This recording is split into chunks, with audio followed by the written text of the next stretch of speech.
And I just couldn't disagree with that more. You're going to make me cry. Hi, everyone, and welcome to Highlight Her. Before we get into the episode, I invite you to hit the follow button. It helps the show get delivered into your feed and is a free way to support the podcast. Today's featured entrepreneur is Christina McKay. She found herself with some free time once her kids got older, and she started poop scooping to make a little money. Now her company, Puppy Poo Patrol, has been voted Southeast Michigan's #1 pooper scooper service. How is that for an amazing story? I know there's more to it, so let's get started. Hi, Christina. Thank you for joining us today. Hi, thank you for having me. I'm super excited to hear your story. I love season 2 stories. Before we get into your journey, though, is there a moment recently where you thought, this is why I do this? Yeah, the biggest thing for me, well, we've been in business for 7 years, so I feel like I have a lot of those moments. But the one thing that makes me the happiest and the reason why I do this is because I get to help people that feel overwhelmed. And not only people who feel overwhelmed, but people who are elderly or disabled, and they're very deserving of their dog. And,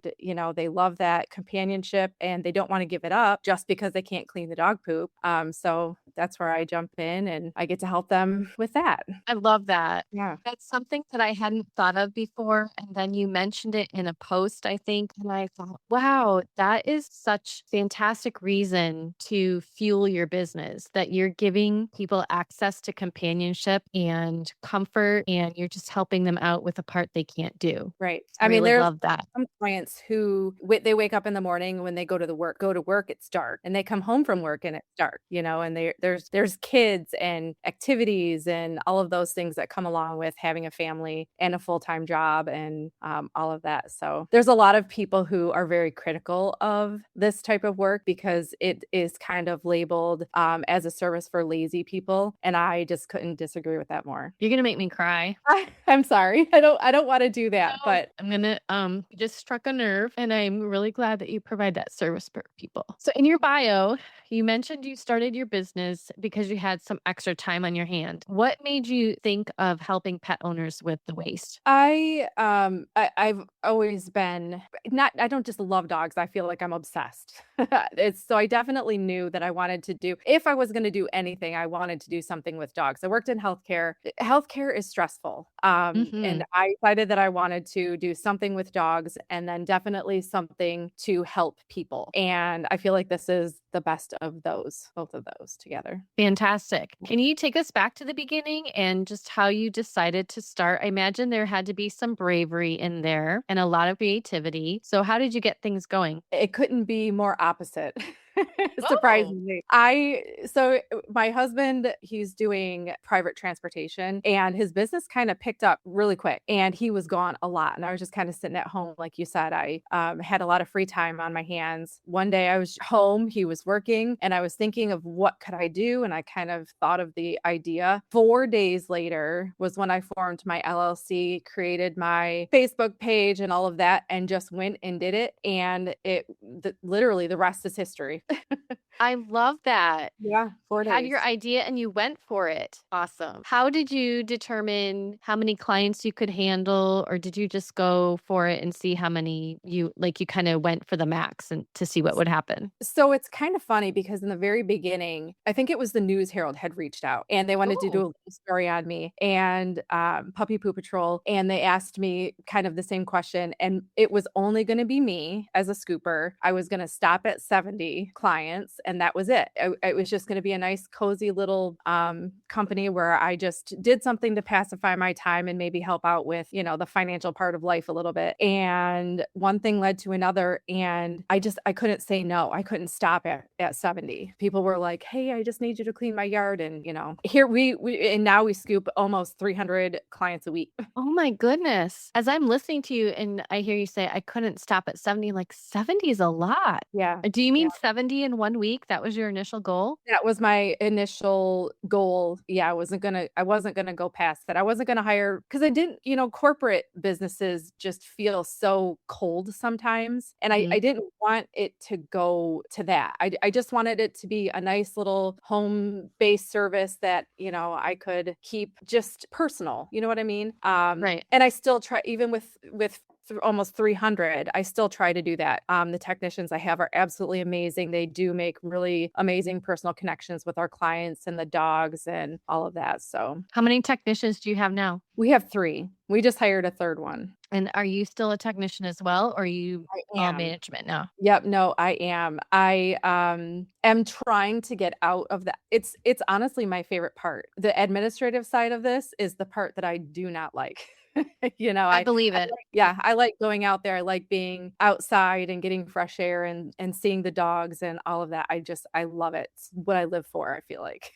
So back in the beginning, how did you get the word out? My very first client, her name was Brenda, and she called me. She wanted me to come and take care of her yard. I think I was in her yard for like 3 hours, not because it was bad, but because I had never really done it before, aside from, taking care of my own dogs. And then I was like super critical of myself and super nervous that I would miss something. And she came out afterwards and we talked for a while. And after that, she recommended me to so many people. And I feel like she was really the one that kind of helped me in the beginning with the word of mouth. We didn't start advertising until this past spring, which I don't even know why I did that because we ended up getting so busy, which thankfully there's competition now. So they were able to take anything that we couldn't do.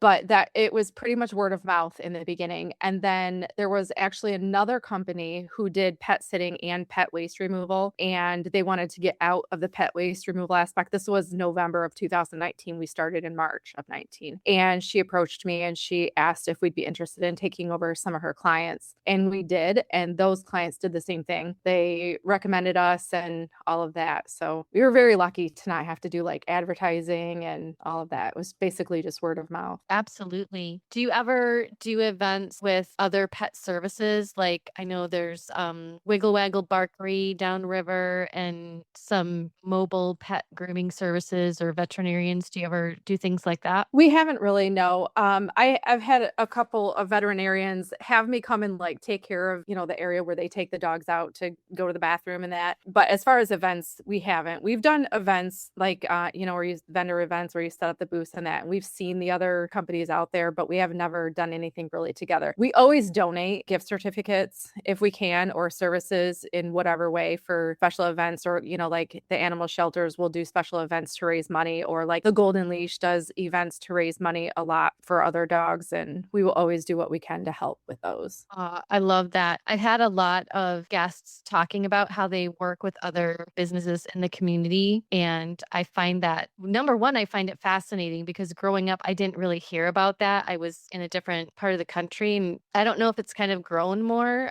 Do you remember that when you were a kid? A lot of businesses working together? Yeah, I don't really. So maybe that's something that's evolved over the last 10 to 15 years because I hear a lot about it now downriver. I don't know if it's a downriver specific thing or maybe people are tired of technology and want to get to know their neighbors again. I'm Yeah. not sure. So I kind of have a guess, but I'm wondering what you would say is your superpower. I don't necessarily think that it is a superpower as much as a strength, but it's about genuinely caring about people, not just in it for the business or the money or anything like that. I want to make sure, always want to make sure that my clients feel appreciated, cared for, especially in an industry like dog poop scooping, where you don't really expect that. Right. And then when you do care and they know that you genuinely care, they can tell. Yes. I believe that. And I was going to say compassion, which is kind of a twist on that. I can already hear your compassion. And I also, that caring about people, I was browsing your Facebook business page and I saw a story. It popped up. It was from 2021. So your business would have been 2 years old. It was a story that someone shared to Downriver and Friends about how you helped a veteran get his dog to the vet or be able to get his dog into his vehicle to take him to the vet. Yeah. And I thought, wow, that is special lady, that, compassion and action. And Yeah. even in your post, you encouraged people to take a moment and look for other people that need help. Yep. And I bet that that's one of the things that distinguishes you and why people refer you so much. I hope that that's what it is, because that's my goal. I love that. Do you have any times when you run into or have run into hard situations that you didn't expect? I never really ever felt like I wanted to quit because I just love doing this so much, but I definitely had moments where I thought, "Why in the world did I think I was strong enough to do this?" Because I am not an emotionally strong person, I don't think. I'm a people pleaser, and being an entrepreneur, it's really hard when you care deeply like that, you know? Yes. I'm always so worried about doing a good job and about making people happy. And obviously mistakes happen. You'll never get around those. Like sometimes you'll go and you'll miss a pile and or there's a scheduling error. One time I had like in the springtime we get a lot of phone calls and Mm, I can't just pull out my phone and, you know, if there's like 30 phone calls that come through, I can't pull out my phone and schedule every single one of those. So what I do is I put a note in my phone and then I go back and then when I have time later in the day, I'll start scheduling all of those jobs. Well, one of them got missed and I like panicked, you know. Sometimes there's like little scheduling errors that happen like with our program just act silly sometimes and, you know, mm. it'll make and a client will call and they'll be upset or whatever and I always take it so personally. And I just think to myself, why in the world am I doing this? I don't want to do this. I want to do this, but I don't want to do that part. Like I said, I would much Right. rather be out in the yard scooping dog poop because it's so nice and low stress and all of that. So the biggest thing I think is learning how to handle criticism without letting it completely crush your confidence. And I'm still learning that. Yes. I don't think I'll ever be a pro at that ever. But you don't have to be perfect, and I have to keep telling myself, "You don't have to be perfect. You just take responsibility for anything that you've done," you know, like missing the poop, I always tell them, "Okay, we'll be right there to take care of it." Sometimes they don't care. Like, "Oh my gosh, you missed one poop, it's no big deal. Don't come back, just, you know, make sure you do a better job next time," or whatever, be a little more thorough. But that goes along again with caring and all of that. Yes, it is hard to be a people pleaser in an entrepreneur. You're absolutely right. Would you say that entrepreneurship has changed you at all? Absolutely. Okay, so going back to just being super I don't necessarily want to use the word soft, but just a people pleaser, I guess. Okay, so there's several things. Confidence, it's helped me develop thicker skin. It's helped me be more empathetic, which I didn't think could even be possible. It helps me to set some boundaries. I'm in a leadership position now because I have 3 technicians. Yeah, and that's pretty much it on that one. The answer is definitely yes. Yes, and I love that you get to see your growth. 7 years in some ways, I'm imagining in some ways it feels like a long time because you're approaching 10. You're closer to 10 than you are to 5. Yeah. And then in another ways, it probably feels fast as well. Yeah, it does. I when I think back sometimes, you know, my husband and I were just talking about like during COVID, his transportation business basically shut down because he wasn't Mm, transporting anyone because everything was closed. And he worked with me during that summer. And I think about the yards that we did during 2020. We were only a year old, and it feels like yesterday.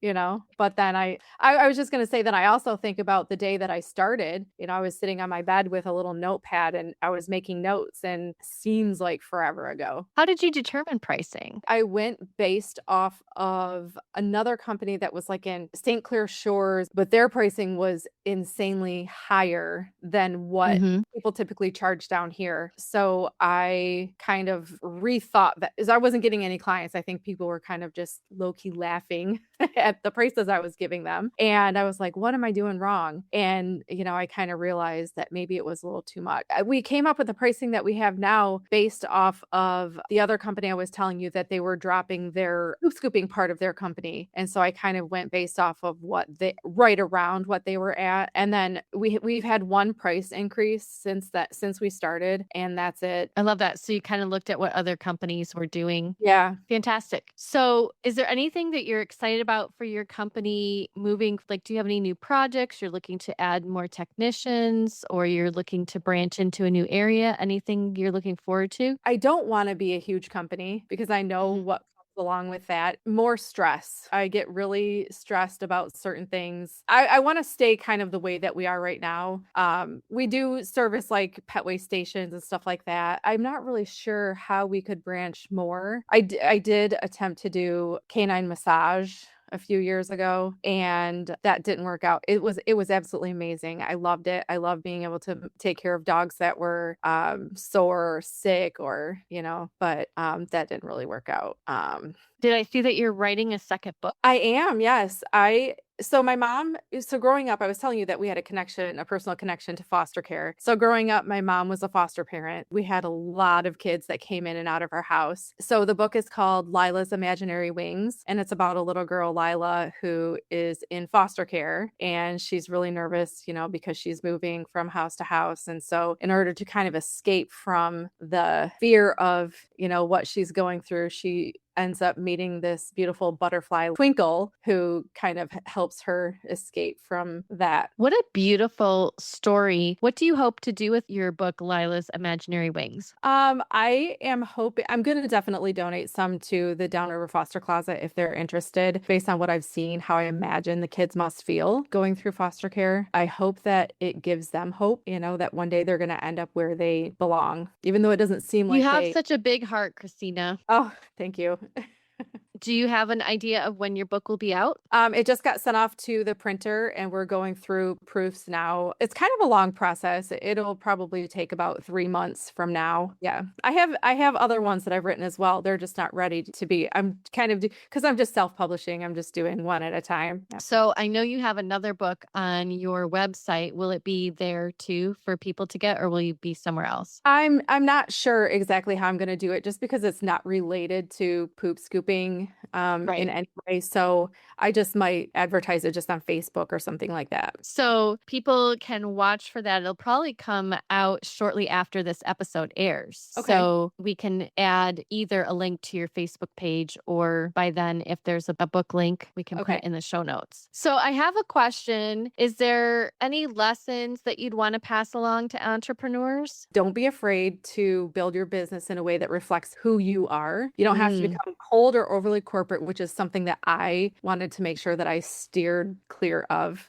Not that there's anything wrong with it, because there's a lot of very successful businesses. I just wanted to keep mine a reflection of me. And I think that is what people should do, because then it kind of shows, that you're genuine. And when you're genuine, it helps you build strong relationships. It's not a weakness. It's not a weakness. I like that. I like that a lot. And I can definitely see that you've done that. All right. It's time for a lightning round. Coffee, tea, or hot chocolate? Coffee. That's the most popular answer, I think. It keeps us going. Yes. Are you a night owl or an early bird? Early bird. Do you have an app or a tool that helps you run your business? I do. House Call Pro. Couldn't live without it. They drive me crazy sometimes, but I couldn't live without it. And then what's your favorite way to unwind after a long day? Bath. I am a huge bath person. I will sit in there for hours.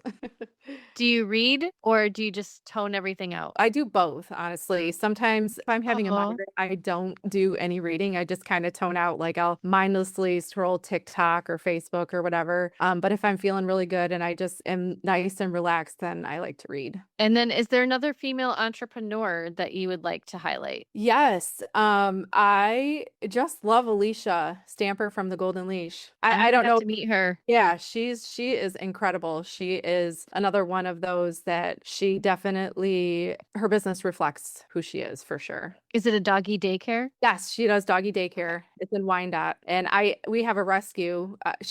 Her name's Willow. She's actually a foster fail. Before we got too busy with Puppy Poo Patrol, I used to volunteer at the River Rouge Animal Shelter. And one day she was brought in and I fostered her. And I think we had her for 4 days. And I'm like, we cannot let this girl go. And so she's our baby. And she came from a really rough life. I would not trust anyone with her except for Alicia and the girls at the Golden Leash. And she has so much fun.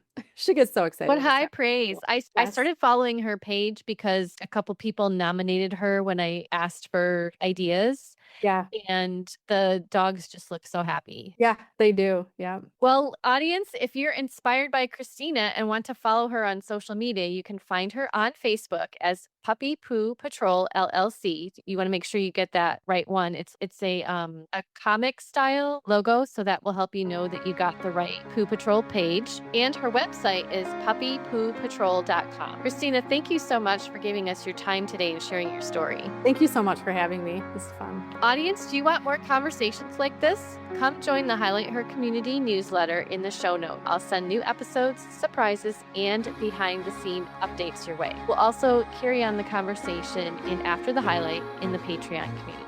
Thanks for listening.